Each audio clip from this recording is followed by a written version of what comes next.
我对这养老的问题都看了很多，七十不到外面去玩，70不吃，80不懈啊，这个意思上到了70岁就会到别人家里住宿，不习惯。二一个又怕到突发疾病，到了人家难为情，是吧？80不吃，不到人家家里吃，怕梗着了，或者一口饭呛着了，或者怎么，那人家也难为情了，是吧？所以你梗真的在家里梗了，别在外面梗了。我昨天发给你吧，我有一个表格，从全国人口年龄最大是广东，寿命最短的是西藏新疆。它是为什么短呢？有很多因素。我们那是可能生活水平好，猛吃猛喝，这个大城市，广东啊、上海啊，那老年人都有工资的话，他是比较幸福的，他他享受，营养也跟得上，所以他寿命的长。你比起西藏，他生活还是很苦的，再加上他那个地方的信教太那个了，三皈一拜，那个是很传统，我们内地就很少了。到那里去，他见佛祖，他跪三下往前爬一下，爬了以后再起来，再跪三下，再爬一下。有的手上都要搞个板子，搞个木板子，不然手都全部磨烂了。现在社会风气不好，正面教育太少，正能量都会太少。这趟过了新疆，西藏只有60多岁平均，有多方面的啊，一个是缺氧，第二个紫外线离太阳太近了，紫外线它把皮肤都晒伤了，然后生活习惯有关系，是吧？喝青果茶啊，像奶茶啊，有的是有营养，有的也不见得有营养，它搞得太繁琐了，经过加工啊，七搞八搞，那有的营养都搞坏了。真正有营养是从哪条上挤下来的奶，那是有营养。你要经过加工、搅啊搞啊，做蔬菜，那就很多营养都跑了。那我没有发给你啊，我没有发给你看啊。31个省市，以后我们国家可能也要学这个东西。他到完时代呢，都第一个要公布你的财产，啊，美国资本国家他就是用这个东西来收你的钱，你把钱傻乎乎的存在他那里，你走也走不掉。你想变卖财产，他要收45%，累进20%总资产，你有多少呢？你说你有1000万，你也搞不出几下来，那650万要交给他。他那个房子，美国是租房子住的，不像我们自己买了成自己，他是租房子，租金也很贵，纳税更贵，他税收很贵的，他也控制在几个财团大佬，像购置特朗普的那么富有，他都不怕交税，老百姓有什么税交？他那是那样的，像我们他生小孩生那么多，他就国家给补贴，一个人口的是500美元，就是补贴。你看有6个小孩就3000美元了，3000美元相当于我们3.2万1啊，就2万多了。我们国家2万多，那不是富有家庭，一个人特别困难补助，就不能劳动的领补助的人就500美元。我们75年在党校学习，反对资产阶级发财，以这个为主要内容，反对资本主义，反对修正主义，那是决定六几年决定的。我记得我做小孩的时候，10大就是10贫呐，1贫、2贫、3贫，就是我们的经济苏联受到资本主义变的时候，那时候是以邓小平为首的，要他搞这个视频，毛主席要他搞视频。原来斯大林对毛主席开始是可以的，因为毛主席这个人有功劳，他国际上威望很高，你再也没哪个皇帝抵过毛泽东，他是自己打出来的，是吧？而且文化也不高，再个呢又自己能够检验自己，能够自控。你看我昨天看书看了一个例子，很感人的。杜聿明是国民党的高级将领，以后他统战过来，跟他搞个政协委员，跟他一起带他到房山去。杜聿明就是安徽人，他就跟主席说：“我带你上房山去。”我说可以啊，我是最喜欢游泳，最喜欢上山。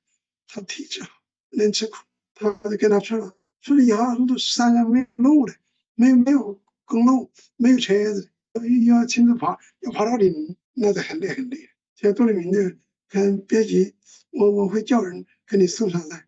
他怎么叫啊？没有车子，抬呀。毛泽东当时脸就往下一沉，发脾气，我不做，不游了，下山。他就在那里，以后杜立明说：“你怎么不做呢？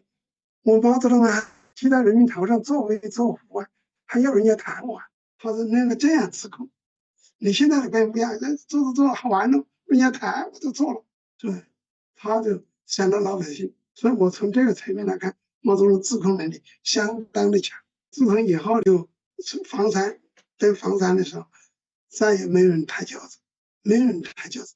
现在又有了，改革开放以后又有了，原来没有啊。庐山也有人抬啊，庐山叫好汉坡，从九江这边爬上去，很难走，很陡哦，十几里路哦，到的地方是70度、90度都有，这么看见。现在可能被过去路修的土直拐弯的，那种叫那有一条路叫好汉坡，是步行的，从九江北面上去的，现在也有年轻人爬，上2个月，我女儿就跑个那个好汉坡，她单位组织全部跑那个好汉坡，她跑到第1名。那时候毛主席在的时候，就业很容易的。为什么？就业很容易的啊？他面很广。一个教育刚刚50几年上来以后，农村教育很落后，他每个生产队都有3年级，从小到了大队叫做高小，小队是3年级，1、2、3年级，4、5、6年级就到大队叫高小。高小毕业了呢，进公社办的初中、中学，进初中，大公社里又办的高中。这样的，原来我们上学的时候，老师都是过去一些老先生，做老先生的，就聘用的，表现好的也准证，这样的。这是一块。第二块，医疗，毛主席把医疗放到农村，要招揽城市老爷卫生院，把那个有技术、有专长的人呢，上放到农村去，充实农村医疗技术。学生分配回来毕业了就安排工作，不要考的，就凭学校的成绩，不要像现在又重复再考。你读几年考试成功了就是文凭，你怎么又要来考试？这个是害人的。他考试还出些疑难课题，你考不到，你是落选了，你是就业的困难。所以现在呢，这是第一个。第二个，第三个呢，工厂是小而全，上了3000人以上的工厂，都有托儿所、幼儿园、食堂，都有活动场地，电影院呐、什么都有，后勤呐、都有。那叫小而全，小而全厂是小，但是社会上有的它都有，不是要到外面去。有医院、有学校、有食堂、有后勤，那时候叫劳动服务公司，卖菜、卖豆腐、打豆腐都有。他你这就业都可以往那个里面去，是吧？啊，那是商业上也是编制少，有的在职的国营单位的干部职工少了，他聘临时工，临时工表现好，经过群众评议，不像现在要考试，所以思想又好，又工作积极，能吃苦耐劳，表现又突出，就可以转正。跟现在那个政策不一样，现在动不动要考的是哑放法，是吧？毛主席不怎么喜欢搞科举制的，他对封建社会一套有反感。他为什么要革命的要考？他就很多东西，他读书没读书，他是光游学，搞社会调查，到新华书店，书店里去看书，自学为主。他真正是他的文凭，也就是个高中文凭。他要自学成才，相当于一个中专的，以后不是考了师范的，是吧？这毛主席那个人呢，就是智慧，他为了解决劳苦大众的大多数人问题，他这样搞。以后城里公社有农机站呐、邮电所啊、粮站呐、商店呐、药店呐、医院什么都有了，应该把好多人就业了。他以后改革开放又变了，怎么变了呢？农民想为了子女读书，第二个想自己出去搞点钱，得往城市跑。城市大量的建筑，它需要人力物力，那么比在家的劳动收入要高，所以一窝蜂的都往城市跑。所以改革开放40年就打工农民跑到城市是40年，搞得好的就在城市安居乐业了，搞得不好的也勉强也要去乐业，要大概买房子，让小孩子到城市读书，让老婆也跟着一起来，这样的农村人就少了，城市人就多了，这是社会变革。要是毛泽东在的时候不存在这个问题，他要变也会变，但是不像这样突变，他会把生产力有对半企业。我那个时候生产力有林场、有养猪场、有仓库、有那拖拉机，有蒸煤加工厂，买个机子突就自己蒸煤，大的有榨油厂。有卫生是持家老师、持家医师、持家老师，大地有直播有老年人活动的地方，还有条件的还有其他的厂，绳索厂啊，还有周边厂啊，你自己根据自己的实际情况发展叫承办企业。承办企业这些人呢，招工呢也是从生产力、有思想好、表现好、有一定的文化素质，一层一层的吸收。到了示范企业、公社，它都有机械厂、有木工厂，它都更层次高一点，有敬老院、有卫生院、有邮电所、有粮站、有商店、有药材站、有兽医站、有税务所、有那个信用社，娘家信用社，这个应有尽有。就是我们在那，因为我是管那个财贸的。我都清楚，那个时候还搞得蛮有劲的，就是说你这个思想不要什么好多高的文化，表现也好，不怕吃苦，不怕吃亏，而且群众的满意对你要满意，你油条发脑人家都不满意，发条的人群众是不满意的。像老黄牛外的吃饭的干活，吃饭干活，带头干好，而且比别人干得更好，这样人可以提拔。你工厂的工人都提了班长。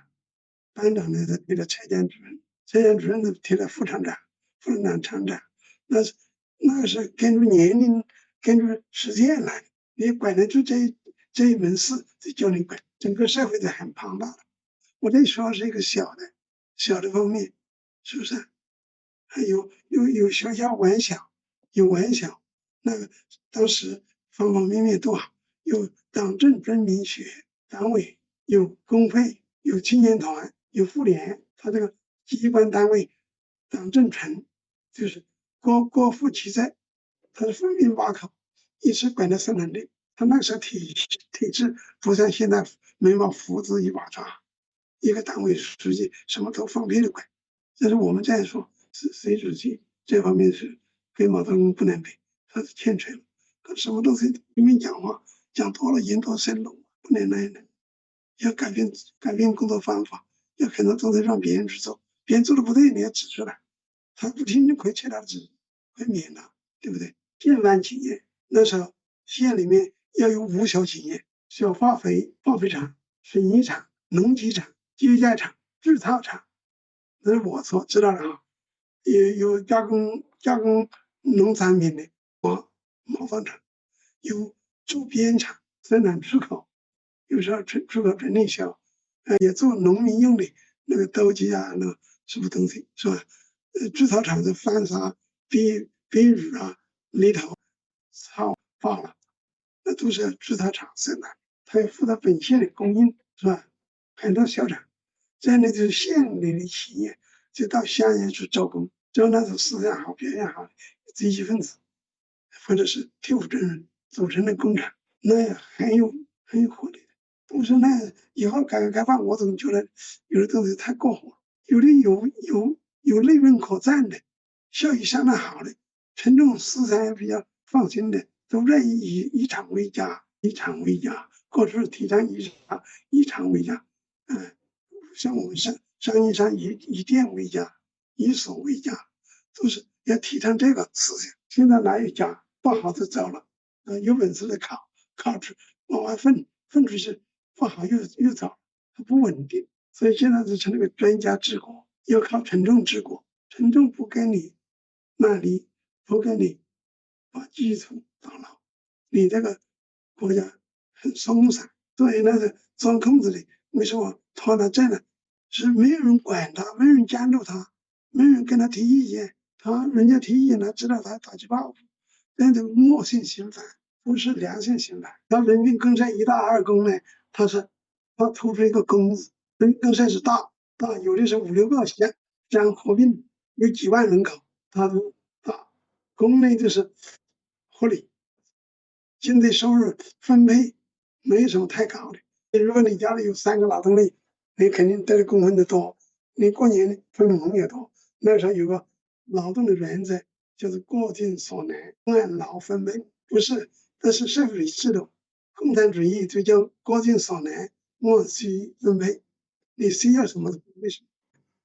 我们那个时候集体就叫按劳分配，吃大锅饭是靠各地自己领导的水平和你政策的变化有关系。你是吃大锅饭，你这边叫搞集体，那边叫人家分田到户，各搞各的，人家愿意各搞各的了，就不愿意混在一起，天天吃工。我自己分田到户，我自己睡到10点钟到田里去也可以，他就松散性的，他就没有约束，是吧？所以他有的是诡辩，说饿死人呐，也不见得是饿死好多人。你是饿死一个，跑到时10个、20个，你讲得清楚吗？是吧？你现在真正说你出来打工的，没有本事的，也不要好可怜的。你在家里搞不了钱，为什么出现了叫做什么？现在一个新的名词，孤寡老人呢，就叫做留守儿童。他说的很好听，留守谁守的？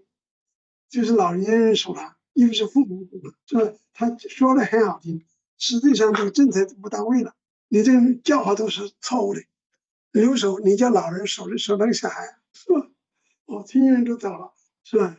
小孩搞得好，要良心的，他一年看到一点东西；要搞不好，他自己饭也混不过去。现在确实难搞，现在很多本科生都做外卖，搞外卖，可怜吗？是吧？还有一些女孩子背上凉衫，卖淫嫖娼，他拿着块，他把外卖送到家里，有的半夜，有的好吃懒做的人，半夜在家里打电脑或者玩呢，他还叫人家送去吃。要是个女孩子送去，他就调戏人家，这个就社会又变成另外一种现象，又不安全，又不安定。像青年人有的只讲享受，不讲这个社会问题，是吧？你现在发展什么程度？有的对父母不好，对自己的狗还好，舍得给它吃，给它穿，给它治病，对不对？毛主席啊，他这个人呢，最反对搞封建那个一条路线，那会考试重障人呢，评文凭呢，他说知识分子是要改造，要接受工农兵的改造，知识分子不改造是不会成人的，不会成为先进阶级的。他的思想跟别人不一样的，所以我那边出现了张铁山，他教白传，还宣传他脑子好，他是知青年，劳动积极，把他关起来了，在这边也很差劲，关了判了好多，不要张铁山出来，现在是亿万富翁哦，做生意哦，他是北方人了。毛主席他就是说，我不管你怎么搞，你问我搞也好，问我这样，要跟群众结合。你不跟群众结合，再有本事我不用你。所以你是臭老九，就是走资本主义，推行修正主义，讲享受，讲的不劳而获。内文化就是巧干，内文化它实干。毛泽东是重实干，不巧干的人，他是有分析的。他有时候做得好，做得好。他又攻击中央，攻击党的路线，他不相信他，他的思想转变太厉害了。经过毛泽东三个28年，从学生到他49年是28年，从49年到76年又是28年，3个28年。还有一个回来，井冈山是27岁求出起义，27岁以前搞调查呀，搞武装自己呀，学文化呀，自己知识增加呀，号召起来搞革命的，把他弟弟啊、妹妹啊都动员参加队伍啊，这都是他28年，324，84岁，84，那是他也伤心了，气死了，内部人不气死了。总而言之，他搞成功，让大家信任他，他没有留遗憾。我们成了他替罪羊，他想搞文化革命，我们也跟着转，认为他讲的对就跟着转，是吧？转的越多，最后邓小平整理的越死，这个不容易啊，靠自己，是吧？像那个时候抓我的时候，我给我妈妈对话，你看了吗？我做我妈妈工作，她说你要出问题，我怎么活呀？我说你放心，我顶多1年2年。我说你就把我当成知识青年小贩，把我当成你参加部队当兵去了。